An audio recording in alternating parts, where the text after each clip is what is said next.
Hello friends, இன்றைக்கி என்ன பார்க்க போகிறோம்னா சிலாஜிசம். சிலாஜிசம் அப்படின்னா மீன்ஸ் இன்ஃபரன்ஸ் ஆர் டிடக்ஷன் அப்படின்னு சொல்லலாம்.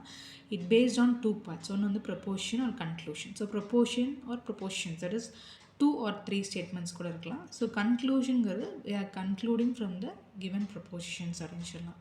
So what is meant by proposition அப்படின்னா sentence that makes a statement giving a relation between two terms. So நமக்கு ஒரு 2 terms பற்றி அதில் பேசியிருப்பாங்க. ஸோ ஒரு சென்டென்ஸ் இருக்குது, ஒரு complete statement which makes a sense between the two terms அப்படின்னு சொல்லலாம். ஸோ இதுக்கு வந்து நமக்கு 3 parts இருக்கும். We have a subject and a predicate and relation between the subject and predicate அப்படின்னு சொல்லலாம். ஓகேவா?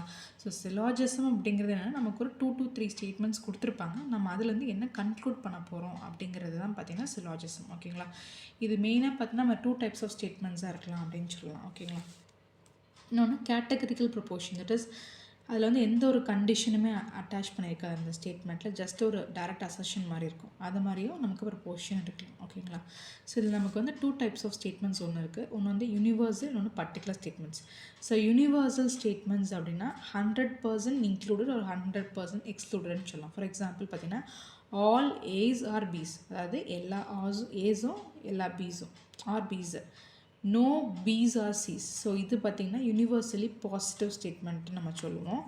ஆல் ஏஸ் ஆர் பீஸ், எல்லாவே ஏவும் எல்லா பியும் அப்படின்னு சொல்லுறது வந்து யூனிவர்சலி பாசிட்டிவ் அப்படின்னு சொல்லலாம்.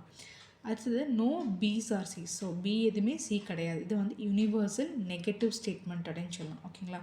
ஸோ நமக்கு இதில் 4 types ஆஃப் ஸ்டேட்மெண்ட் நம்ம பார்க்க போகிறோம். ஒன்று வந்து யூனிவர்சல் அப்படிங்கிறது ஒன்றா ஆல் இல்லைன்னா நோ. ஸோ ஒன்று வந்து மேலே ஆல் வர்றது பாசிட்டிவ், நோ பீஸ் ஆர் சீஸுங்கிறது negative. So universal positive, universal negative.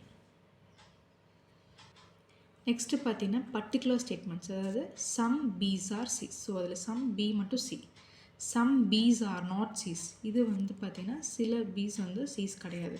So இதுலேயே நமக்கு பர்டிகுலரில் we have a positive and பர்டிகுலரில் வி ஹாவ் நெகட்டிவ். ஸோ மொத்தமாக 4 ஸ்டேட்மெண்ட் இருக்குது. Universal positive, universal negative, particular positive, particular negative. ஓகேங்களா? ஸோ இந்த கன்க்ளூஷன் வரக்கு நமக்கு சில ரூல்ஸ் இருக்குது. ஓகேங்களா?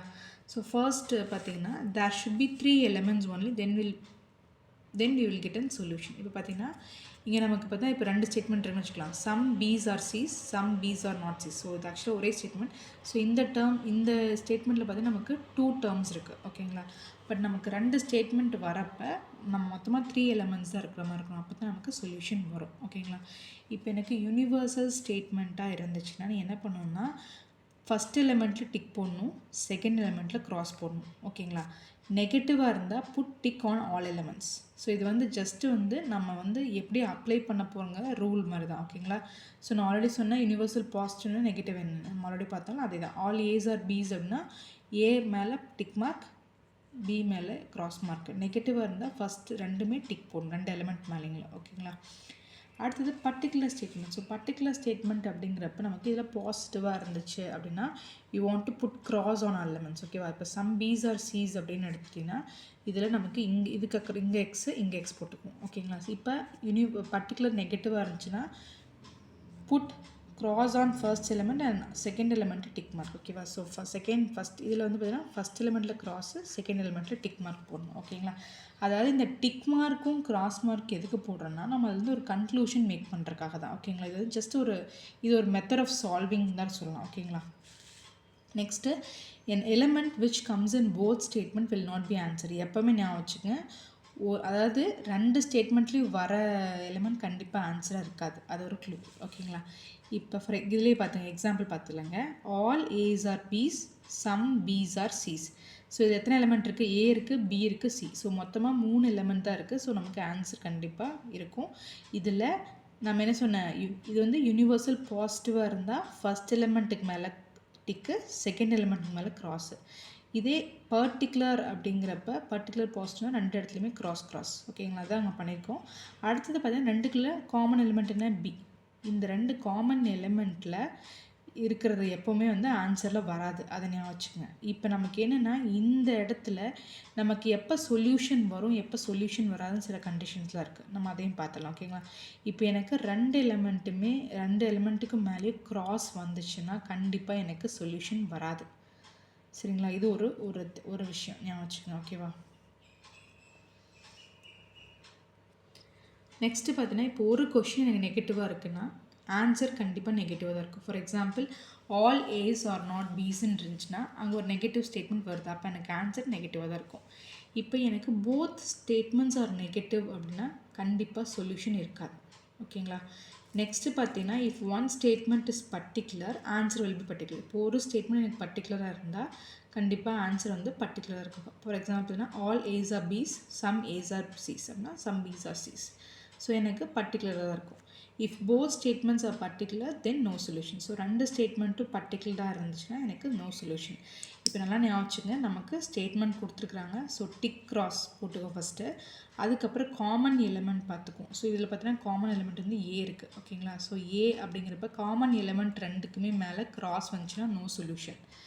நெக்ஸ்ட்டு பார்த்தீங்கன்னா இப்போ எனக்கு ரெண்டு ஸ்டேட்மெண்ட்டுமே நெகட்டிவாக இருந்தால் நோ சொல்யூஷன். இப்போ ரெண்டு ஸ்டேட்டுமே எனக்கு பர்டிகுலர் இருந்தாலும் நோ சொல்யூஷன். ஸோ இதெல்லாம் வந்து நோ சொல்யூஷனோட பாசிபிலிட்டிஸ். ஓகேங்களா?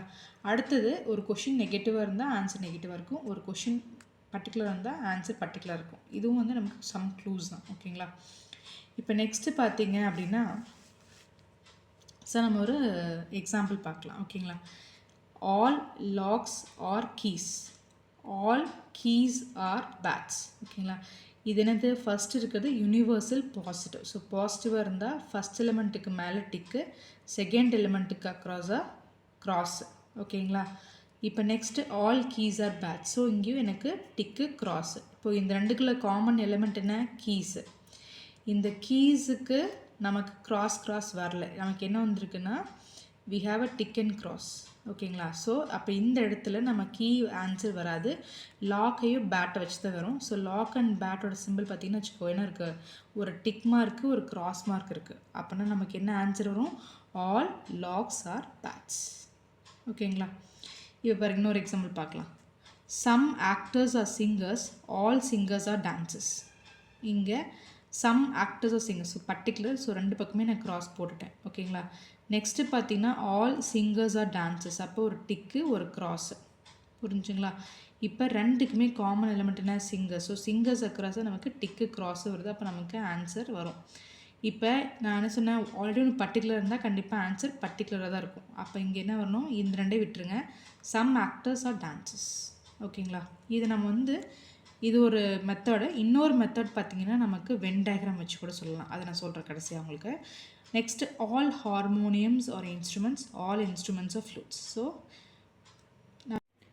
ஆல் ஹார்மோனியம்ஸ் ஆர் இன்ஸ்ட்ருமெண்ட்ஸ் அப்படிங்கிறது பார்த்தீங்கன்னா யூனிவர்சல் பாசிட்டிவ். ஸோ ஒரு டிக்கு ஒரு கிராஸு.